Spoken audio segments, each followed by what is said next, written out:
Tea star settle வாட்டுன்னு சொல்லிட்டு ஒரு அம்மா, உங்களை எத்தனை பேருக்கு தெரியும்னு எனக்கு தெரியல, கேள்விப்பட்டிருக்கீங்களா? Tea star settle what. Modi government உள்ள தூக்கி போட்டுருச்சு. இந்த அம்மா சாதாரண ஆள் இல்லை, பெரிய லாயரு, மனித உரிமை போராளி. ஏறத்தாழ 30 ஆண்டுகளுக்கு மேலாக இந்தியாவில் நடக்கிற பாசிச கொடுமைகளை அங்குலம் அங்குலமாக ஆராய்ச்சி பண்ணி அதற்கு எதிராக பல வழக்குகளை நடத்தி பல பேருக்கு தண்டனை வாங்கி கொடுத்தவர். குறிப்பாக 2002 குஜராத் படுகொலை இருக்கிற இந்த குஜராத் படுகொலை இன்னைக்கு வரைக்கும் பேசப்படுதுன்னா, பல்கீஸ் பிபி வழக்குன்னு ஓடிக்கிட்டு இருக்கல இப்போ டிவியில. பல்கீஸ் பிபி வழக்கில் கைது செய்யப்பட்டவங்களை குஜராத் சட்டமன்றம் விடுதலை பண்ணுச்சு, சுப்ரீம் கோர்ட்டு கண்டனம் பண்ணுச்சு. எப்படா அநியாயமா இப்படி இவங்களை எல்லாம் விடுதலை பண்ணுவேன்னு கேள்வி கேட்டுச்சு. அப்படியெல்லாம் இப்போ ஒரு சமீபமாக சில மாதங்களை ஓடிக்கிட்டு இருக்குல்ல டிவி நியூஸ்ல. இந்த மாதிரியான வழக்குகள் கிட்டத்தட்ட 15,000 வழக்குகள். இந்த 15,000 வழக்குகளை இந்த டீ ஸ்டார் செட்டில் வாட்டுங்கிற ஒத்த பொம்பளை அவ தனக்குன்னு ஒரு ஆதரவு வட்டத்தை உண்டாக்கி, அவர்கள் வெளியாக பிரச்சனை நடந்துகிட்டே இருக்கும்போது களத்துக்குள்ள இறங்கி வீடியோ எடுத்து ஆதாரங்களை திரட்டி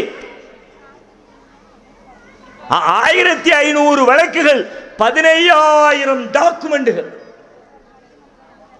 நினைச்சாலே தலை கிருங்குது. 1500 வழக்குகள். ஒரு வழக்க நம்ம இங்க பேசிக்கிட்டு இருக்கோம்ல, சிறைவாசி வழக்கு, அந்த வழக்கு, இந்த வழக்குன்னு. அந்த அம்மா நடத்தி இருக்கிற வழக்குகளோட கம்பேர் பண்ணா ஒண்ணுமே இல்லை. இது அவன் ஒரு பெரிய சமுதாயமே நின்று பேசுறோம். அந்த அம்மா குஜராத் சம்பந்தப்பட்ட விஷயத்தில் மட்டுமே 1500 வழக்கு.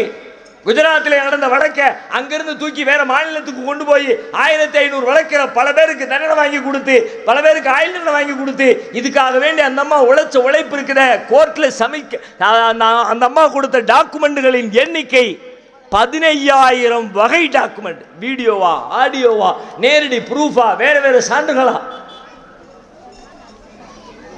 15,000 டாக்குமெண்ட். வக்கீல்கிட்ட கேட்டு பாருங்க, ஒரு கேஸுக்கு ஒரு டாக்குமெண்ட்டை ரெடி பண்ணி கோர்ட்ல சப்மிட் பண்ணி அதை நிரூபிச்சு அதில் வெற்றியை பெறுவதற்கு எவ்வளவு உழைக்க வேண்டும் என்று ஒரு வழக்கறிஞர் சொல்லுவார். ஒரு வழக்கில் ஒரு டாக்குமெண்ட் ரெடி பண்ணி விவாதம் பண்ணி ஜெயிச்சு வெளியில வர்றதுக்கே மூச்சு தள்ளிரும். 1500 வழக்குகள், பல்வேறு மாநிலங்கள், பலதரப்பட்ட சிக்கல்கள், 15,000 டாக்குமெண்ட்டுகள். உலகம் முழுவதும் மோடி ஒரு கொலைகாரர் என்று இன்று வரை பேசப்படுவதற்கான முக்கிய ஆதாரமே டீ ஸ்டார் செட்டில் வாட்டு தான். இந்த டீ ஸ்டாரை சில மாதங்களுக்கு முன்னாடி சுப்ரீம் கோர்ட்டு அந்த அம்மாவை பிடிச்சி உள்ள போடுனுச்சு. உள்ள போடுன்னு சொன்னதுக்கு என்ன சொல்லிச்சு தெரியுமா?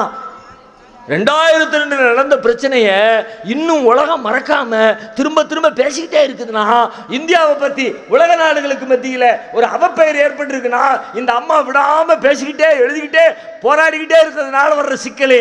அதனால இந்தியாவின் அவப்பெயரை ஏற்படுத்துகிறார் என்பதற்காக இந்த அம்மாவை இருக்கிற இன்னும் விட்டு வச்சிருக்க, தூக்கி உள்ள போடு அப்படின்னு கோர்ட்டு சொல்லி அந்த அம்மா தூக்கி உள்ள போடப்பட்டான். நம்மளாம் நன்றி செலுத்த வேண்டிய ஒரு பெண். நம்மளை யாரும் அப்படி செய்யலைங்க. வெக்கி தலை குனியணும். எத்தனை கோடி முஸ்லிம்கள் பெருசா பேசிக்கிறோம். இந்தியாவில் 20 கோடி முஸ்லிம்கள் இருக்கிறோம். 20 கோடி பேர் இருந்து என்ன கிழிச்ச? நாம என்ன கிழிச்சோம்? 3000 முஸ்லிம்கள் படுகொலை செய்யப்பட்டார்கள் அப்படின்னு ஒப்பாரி வச்சதை தவிர என்ன செஞ்சோம்? ஒரு முஸ்லிம் தாயின் கருவறையிலிருந்து வைத்த கீறி கிழிச்சு சிசுவை எடுத்து பெட்ரோல் ஊற்றி கொண்டாங்களே, அடப்பாவிகளா அப்படின்னு மேலே போட்டு ஒப்பாரி வச்சதை தவிர பாதிக்கப்பட்ட அந்த தாய்க்கு நாம் வழங்கிய நியாயம் என்ன, நீதி என்ன? உண்ணா ரெண்டா கொத்து கொத்தாக வீட்டுக்குள்ள வச்சு தீ எரிச்சு விட்டான. நாம் போராடி பெற்று தந்த நீதி என்ன, நியாயம் என்ன? டீ ஸ்டார் செட்டில் வாட்டுங்கிற ஒரு பொம்பளை 2002 2023 வரைக்கும் 20 ஆண்டு காலம் இடைவிடாத வேலையை செஞ்சு அத்தனை பேருக்கு தண்டனை வாங்கி தந்து அவனுக்கு வெறுப்புக்கு மேல வெறுப்பு, என்னடா இந்த பொம்பளைய ஒன்றும் பண்ண முடியலையே அப்படின்ற கோபம் உச்சிக்கு வந்து கடைசியில் இவளை வெளியே விட்டு வச்சிருக்க கூடாது, உள்ளத்துக்கு போடுன்னு சொன்னதுக்கு பிறகு வழக்கறிஞர்கள் சார்பில் இந்தியாவின் பல்வேறு பகுதிகளில் பல போராட்டங்கள் நடந்து அசைஞ்சு கொடுக்காத சுப்ரீம் கோர்ட், அசைஞ்சு கொடுக்காத அரசாங்கம் ஐநா சபையிலே மனித உரிமை பிரிவின் சார்பில் அங்கே தீர்மானம் இயற்றி மனித உரிமை போராளி டீஸ்டா செட்டில்வாட்டை நியாயமற்ற முறையில் குற்றமே செய்யாமல் குற்றவாளிகளுக்கு எதிராக போராடிய ஒரே காரணத்திற்காக சிறையில் அடைத்திருப்பது அநியாயம், அக்கிரமம், அவர்களை விடுதலை செய்ய என்று ஐநாவிலிருந்து அறிக்கை வந்தது. ஐநா பொதுச் செயலாளர் இந்தியாவின் உள்துறை அமைச்சரை அழைத்து கண்டித்தார். அதன் பிறகு சிறையில் அடைக்கப்பட்டிருந்த டீஸ்டா வெளியில விடப்பட்டார். நம்மள பல பேருக்கு இப்படி ஒன்று நடந்துச்சானே தெரியாது. இப்படியெல்லாம் இந்தியாவில் நடந்துச்சா? உலகமே பேசிச்சா? ஐநாவில் பேசினாங்களா? ஐநா மனித உரிமை அமைப்பின் சார்பில் இருந்து இந்தியாவுக்கு கண்டனம் தெரிவிச்சாங்களா? வெளியே விடலாட்டி நல்லா இருக்காதுன்னு எச்சரிச்சாங்களா? அப்படின்னு அந்த விவரமே தெரியல. ஆனால் ஒற்றை பெண் அவள் உருவாக்கிய அந்த சாம்ராஜ்யத்தை வைத்துக் கொண்டு இத்தனை முஸ்லிம்களுக்கு நியாயம் பெற்று தந்திருக்கிறாளே, அதுபோல போராடுகிற போர்க்குணம் நிறைந்தவர்களாக நம்முடைய பிள்ளைங்களை எதிர்கால தலைமுறையை உருவாக்கணுமா இல்லையா? ஒருத்தி போதுமா? நம்ம சமுதாயத்தில் நம்மளை பாதுகாக்கிறதுக்கு நம்ம சகோதரன் வேண்டாமா? நம்ம பிள்ளை வேண்டாமா? நம்ம வாரிசு வேண்டாமா? அதுக்கு தான் சொல்றோம், இது இதோட போயிடக்கூடாது. அடுத்தடுத்த கட்டங்களுக்கு நகரணும். அவன் எந்த வழியில நம்ம அவதூறு பரப்புறானோ அதே வழியில பதிலடி கொடுக்கிற தரத்தோடு பிள்ளைங்களை உண்டாக்கணும்.